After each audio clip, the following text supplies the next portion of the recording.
আসসালামু আলাইকুম ভাই।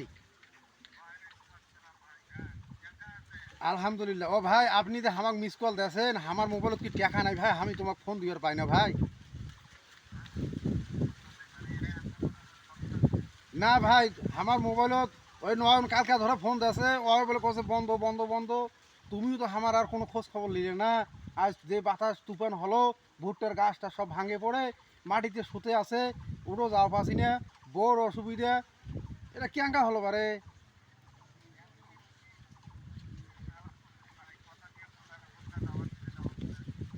তো যাওয়া তো নয়নের বউ, নয়নের দোস্তের বাচ্চা হয়েছে, ওখানে যাওয়া লাগে। নয়ন আমার কাছে আসছে, আমি কি করবো এখন ভাই?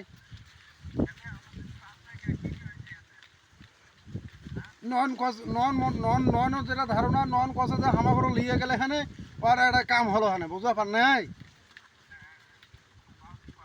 এখন ওর দোস্ত, ওর দোস্ত যে বাচ্চা হলো, ওর দোস্ত আমাকে একটা মিনিট অন্য ফোনও দিল না রে। তা আমি এখন কি করবো? ওর বউ লিয়ে আসবো উঠে? তুমি যাবেন না?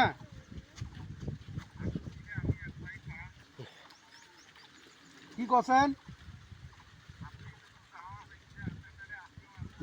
তো ওখানে ওখানে নয়নের দোস্তের বউ, নয়নের দোস্তের যে বাচ্চা হলো, ছেলে বাচ্চা, তো হমন্দি একটাবার আমাকে ফোন দিয়ে কবে না যে ভাই কেমন হলো বা আলহামদুলিল্লাহ আমাকে জানাবে না? কারণ আমরা এগুলো কয় নাই, কোনো নেই, ওই জায়গায় যাওয়া হবে কেমন করে বলেন তো?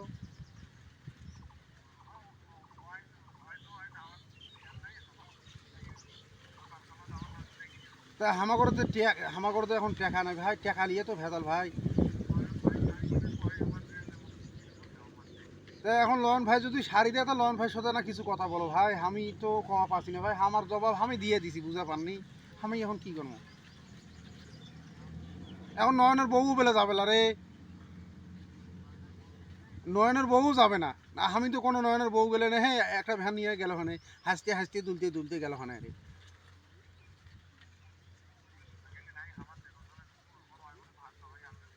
তা এখন নয়নের সাথে না কথা কও ভাই।